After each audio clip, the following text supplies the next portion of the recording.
Hello, Hello, hello. hello, everyone. Welcome to the Empathy Power Up. Get your power in. Get your power in for the week. Welcome to the Empathy Power Up. I'm Kevin. You've got Amy. I think I can't tell which side it comes in. Yes. Um, we do our weekly 15-minute power up to give you the boost, to get you to the week, get you that empathy superpower into your system.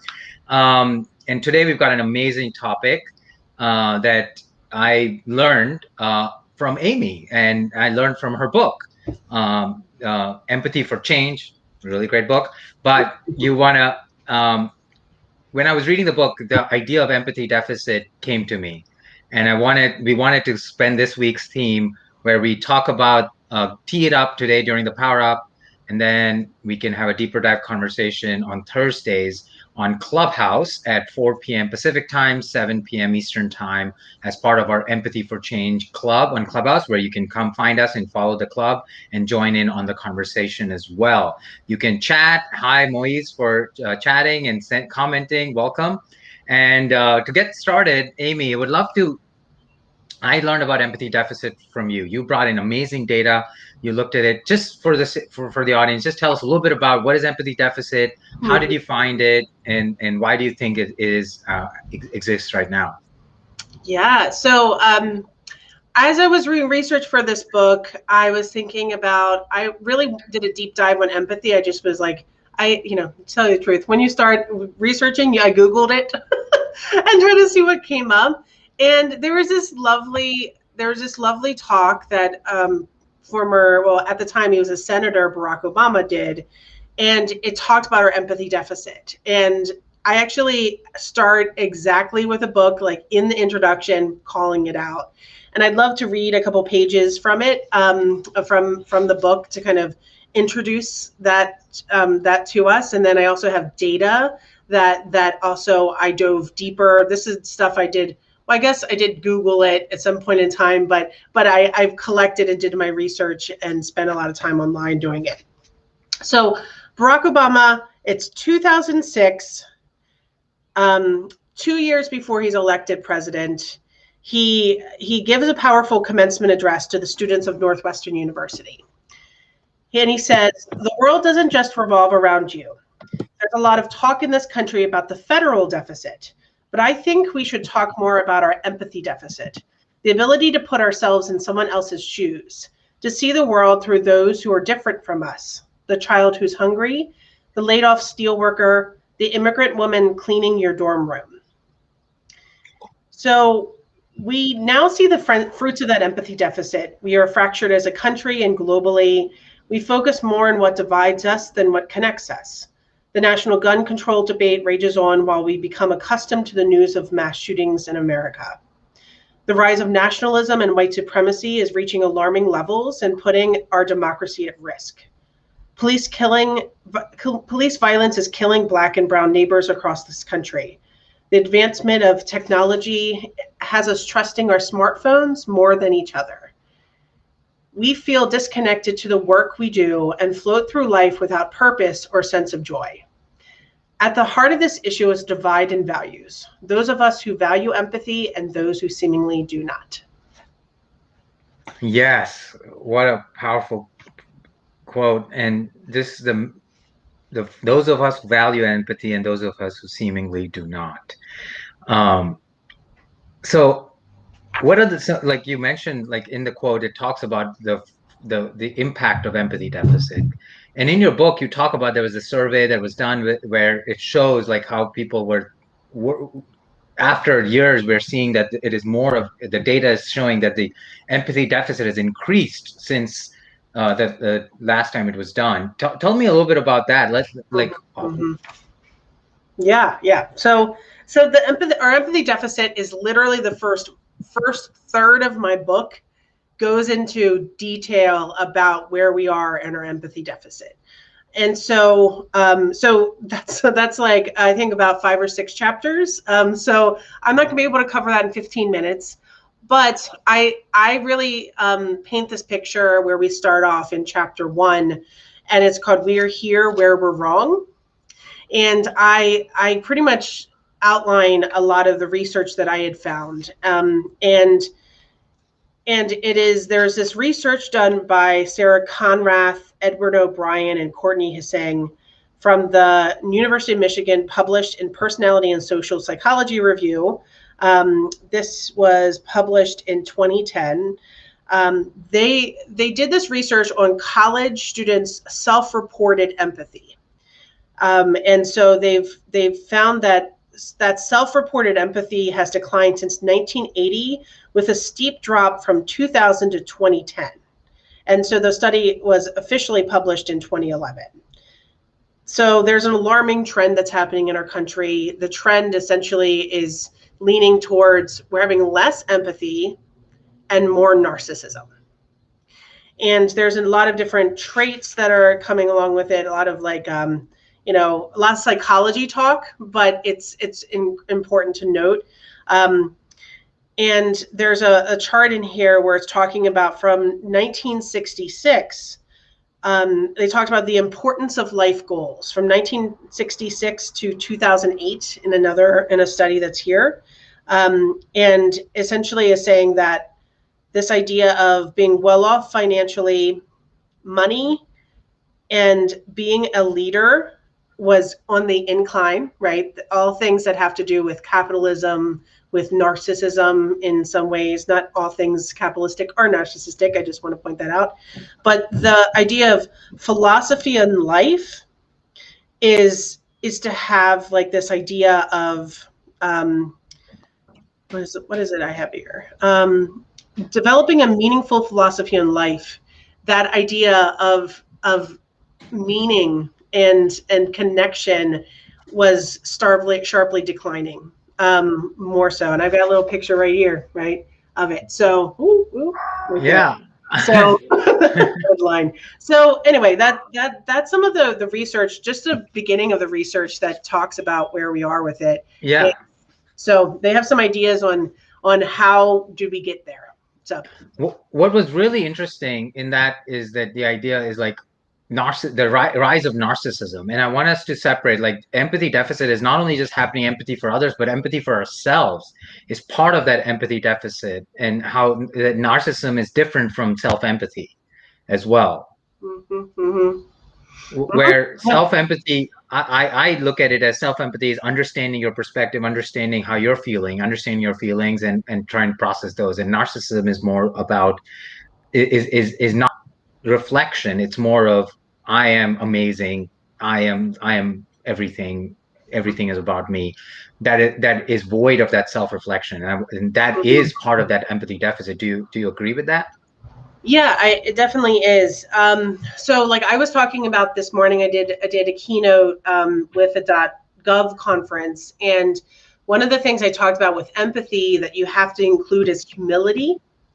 And I think humility in some ways is the opposite of narcissism, because when we're humble and you have humility, you actually don't believe that you're better than anybody else. But narcissism, which I say in the book here, narcissists think highly of themselves, especially with the traits they can control, such as power, intelligence, interpersonal relations, but not on shared traits like morality, integrity, and agreeing with others. So narcissists tend to use personal pronouns like I and me more frequently than we and us. So I would say that it's almost polar opposites there. If you're humble, you are saying I'm not better than anybody else. When you're a narcissist, you're saying I matter more. Yeah, and I think that is where as we're going into in 2020, when George Floyd's murder happened and the protests happened, and sort of the polarization that the pandemic has sort of put up on full display, that the polarization that was always there but became in full display was such a important revelation, I think, that came out of what has happened.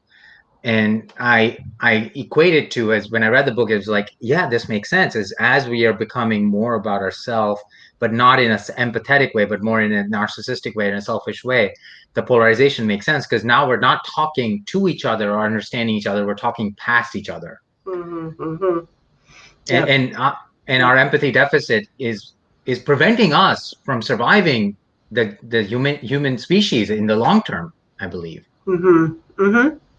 Yeah, absolutely. And it's interesting too. I think there's a lot of things that are just really wrapped up into this too when we talk about our history and our family.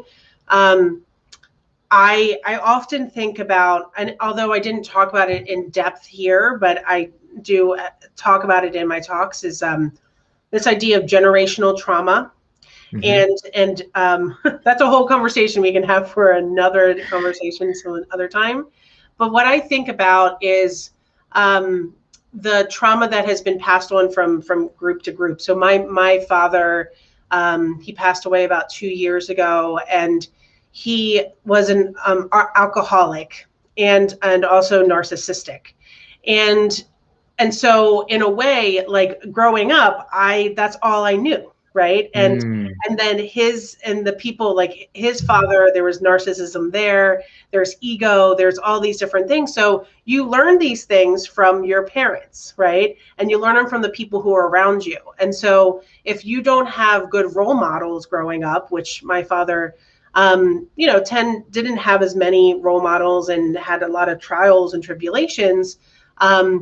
He and his father abandoned him when he was younger. So it's that idea of like hurt people hurt people. Mm-hmm. And I think that what we create in our society is not, we are the opposite of psychological safety. We Mm-hmm. create an us versus them mentality, which is Mm-hmm. what you're saying about we talk past each other and not actually listen.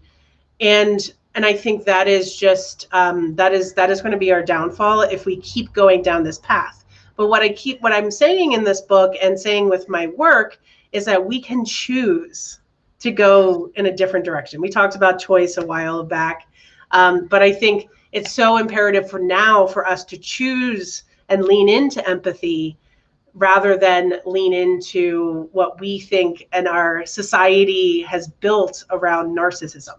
So. Yeah, I wanted to point out, like in your organization, if you're watching this, listening to this, in your organization, how do you identify that are you sort of reversing the empathy deficit in your community, in your organization, or are you sort of uh, contributing to it in ways like I think Amy suggested, using instead of using we pronouns and using I and my pronouns is a sign of that. Not feeling psychologically safe. If you're not feeling safe where you can't be completely open with your manager, your leadership, your colleagues, that's a sign that the organization is probably not reversing the empathy deficit, but is probably part of that trajectory that we're going down under. Mm-hmm. Um, what are any other ones that you would think that an organization, if you're in an organization, how do you recognize that? Wait, am I in an organization that's sort of part of the deficit or part of reversing it? Mm. I have a whole we have a whole chapter. I think we can have a whole section on that too. Thinking about it, but I'm thinking about maybe the next time we talk, we can talk about empathy deficit disorder, which Mm-hmm. is like an extension from empathy deficit. It's not an actual thing that's in the psychology books that says what it is. That it is something that's like you can diagnose with somebody, but a psychologist did mention that is that when you are devoid of empathy and feeling with each other, you definitely have this space where you talk over people, right? You always, one thing I notice in my workplaces is that it's always about them, right? It always flips around and being like when you're saying something, they interject with their story, and it's just like, wait, I not being listening to. And like one of the things that I talk about, and I have a specific story about this with my sisters, is this idea of I'm